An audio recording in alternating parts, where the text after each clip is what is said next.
Welcome back, beautiful souls, to another episode of Water Rising. Thank you for being here on this journey and really just being committed, right, to this path and really being devoted to your spiritual and energetic expansion. And so in this thread today, I want to talk about manifesting versus being in divine flow. And for me, there's a pretty big difference. And for a lot of my life, right, I have bought into the teaching and the experiment of manifestation. And I've been really good at it, like honestly, not like in an egotistical way, but just the way that I grew up and the circumstances that I arrived on this planet with do not necessarily translate into an abundant life. Typically my life would have taken a different path. And I know that because of my soul agenda, my soul purpose, and my ability to exist outside of my circumstances, that the tool of manifesting really, really helped me, right? Focusing on what I want and believing in it and feeling it and writing down all the things and learning to change my consciousness and state of being and identity and coherence and all the things, right? All the words that we hear out there related to manifestation. So I'm not here to discredit manifestation at all. It has served me well, and I have enjoyed the journey with it. Yet there comes a point when it shifts, when it changes, when something bigger arrives and wants to be with us. And for me, I call this divine flow. And reflecting back, right? I have always held a bigger purpose. I've always wanted to help others. From an early age, I would volunteer and find opportunities to volunteer. I was always looking for something to do to help. Yet a lot of it I just showed up for because I felt I had to, and I was trying to do good, but there wasn't that just like deep love in my heart for what I was doing. So I've always searched for how can I serve? How can I bring something bigger for humanity? And that thread has always pulled me forward, right? And led me to being here right here in this video with you. So I'm so grateful for that. What I see though so often when I'm looking at the thread of manifestation in my life is that I had a very personal agenda with manifestation.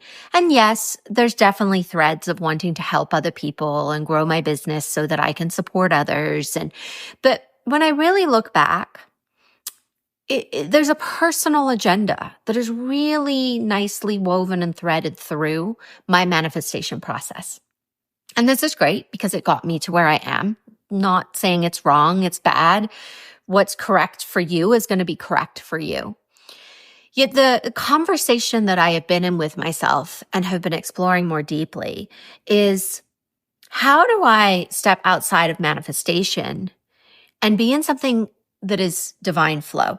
Something that has a bigger agenda, something that is beyond my doing, right? And obviously, when we're manifesting, we're co-creating. It's not us. There's no way, right? The things that happen in our life that we manifest are us. There's a divine co-creation that is happening. And we've all experienced this, but we've also all experienced where there's a dropout, where we don't get what we want, where we're caught in this narrative that's happening right now that if you're not manifesting what you want, then there's something wrong with you and then you're not doing it right. And I really have a problem with that because I think that that's not the whole picture, not in my experience and not the path I have walked, because I have been 100% committed to shifting my identity, 100% committed to my path. I have shown up like wildfire, as I know you do. And yet, things don't work out. I cannot manifest some of the things that I want. And if I believed the current story that is in our society and culture right now, I would also believe that it was my fault. And that, or, right, I would fall into the story of, well, that's just not how it's supposed to be then. Everything in divine timing and everything has a reason. And there's so many sort of excuses, right, that are piled upon us that ultimately it's like, yeah, but you're not doing it right. You need to do it better. You need to try harder. You obviously haven't done your meditation and your visualizations for enough hours, or you still haven't unpacked that part of you from childhood that is obviously the one clinging to the old story. And that's why you can't do it. Or you need to do one more ceremony or one more plant medicine journey or whatever that thing is, right? That we keep putting out front of ourselves, believing the narrative that we're not doing the manifestation properly. So this is where divine flow comes in. And I had a really big aha around this recently because I was linking the two together. I was imagining that as I manifest, I then am in divine flow, right? Like if my manifestation of what I want is lining up with what the universe wants, then I'm in divine flow. Yet the awareness that dropped in, right, is that that's so still in the ego. It's inside of the part of me that says it needs to be my way, and that I can be okay if it goes my way, and if the manifestation happens in the way that I want it to, and if I create what I want in the way I want it to.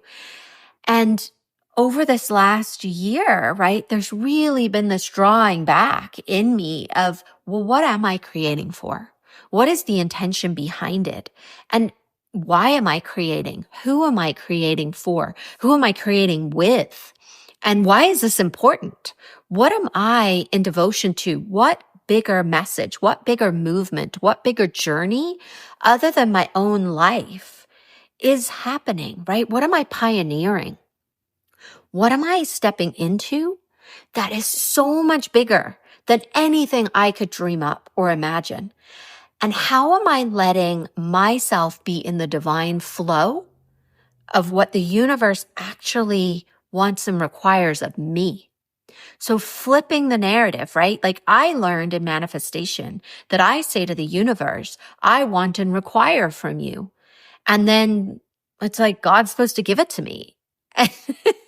And at the time, it was helpful, right? I'm not discrediting it. I needed that at the time. It was part of the process to get me out of my wounding and to get me out of my stories. So it served me really well. And then one day it shifted. And the question more became, what does the universe want and require of me? Who do I need to be in order to be in divine flow with the universe?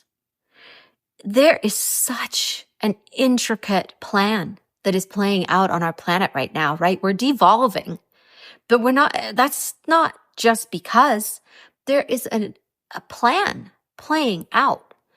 And how am I part of that?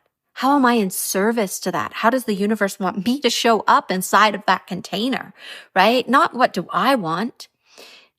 The beautiful thing though is, right, because I'm not discrediting desires and wants and wishes and hopes and dreams. You know that. Like my narrative is not discrediting that. I'm all about that. But what happens is this beautiful synergy of where what I want aligns with what the universe is asking. But that place doesn't happen by me constantly trying to manifest from the place of my ego or from the place of lack or from the place of disbelief or not having trust or not allowing myself to be in the flow of life, right? Manifestation can very often take us out of the flow of life because we're perceiving that this thing outside of ourselves that we're manifesting is going to make us be okay. And is going to give us all the things that we want. And then when we have the things we want, then we can be happy, free, joyous, financially abundant, whatever the thing is, right, that you're manifesting. Yet underneath that, we are missing this incredibly important part of our journey that is learning to be in the flow of life and letting the flow of life guide us. Letting the flow of life manifest for us, right? Like it lessens our burden because the universe just picks us up and says, here you are, you found the flow. Let me move you. Everything is as it should be. It always has been. You were the one that fell out of that flow. You were the one that thought something else was going to move you in the direction that you needed to be. And again, right? No shame, no judgment, no shade on any of this, right? This is part of the human existence. It's moving down a certain path and then recognizing when there's a deeper truth, when there's something else to be seen on that journey. And then we adjust and we reorganize ourselves so that we are now back in the flow. And there's such a sense of peace in that moment, in that opening, in that place of surrender, right? And we're not surrender as in giving up. Like that has nothing to do with it. It's this feeling of being picked up and held and then moved by something greater than ourselves. And that something aligns with our soul.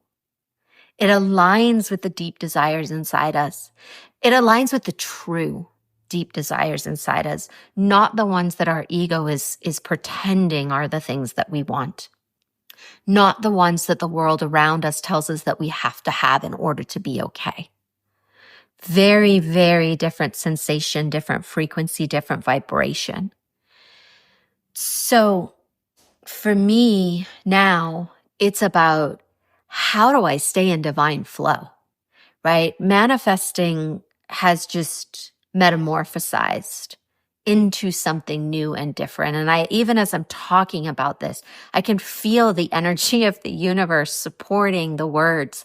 And because I'm speaking for the universe, I'm not speaking for my own limited agenda that contains me, right? It doesn't allow for the fullness and the expansion and the availability of resources that are there when we drop into divine flow and we let go of the part of us that wants to manifest from a place of scarcity or from a place of uncertainty, a place where we think that we will feel safe once we have what we're manifesting. And we really allow ourselves to just be held and moved by the universe, because then we really co-create our heart and soul desires, because we're part of the universe. We're part of God. So of course we're going to have similar desires when we really get to the truth underneath the conditioning and underneath the stories and underneath the protective mechanisms that we put in place, that we think once we have these external things, that then we can be okay. And then we can truly be our authentic, transparent selves. And all these things, right? All the noise that society tells us about this path. But really, when we are in this place of surrendering the ego desires to the soul desires, that the universe then can find us and move with us and carry us and bring all these things into our lives that were always there. They were always here. We just were out of the flow. And when we're out of the flow, we just don't see them. So for me and for this conversation, it's really about your state of being, because our state of being is the thing that allows us to resonate with the flow. And so rather than getting caught in trying to change yourself to manifest something, how about investigating the things that will change your vibration so that then your soul is in line with the universe and everything becomes this effortless flow, carrying you to the most amazing things that you didn't even know you wanted. These are the conversations that we have in the journey. These are the things we're learning. This is what we're doing, right? Learning to be in this incredibly supported place with the flow of life. And it comes really from ultimately and deeply loving yourself and being willing to be with all of yourself and learning the tools, right? We're not broken. You are not broken. You are not a problem that needs fixing. You're a divine being on a journey, learning to move with the flow of life and be an intricate part of evolution. This is what we do in the journey. Link in the show notes, sarahnoble.com/journey. Come join us. We are leading a movement, right? An intuitive movement, a self-love movement, a self-realization movement. We're not here to fix and change and believe we're broken. We're here to create a new world. Come join us. Mwah.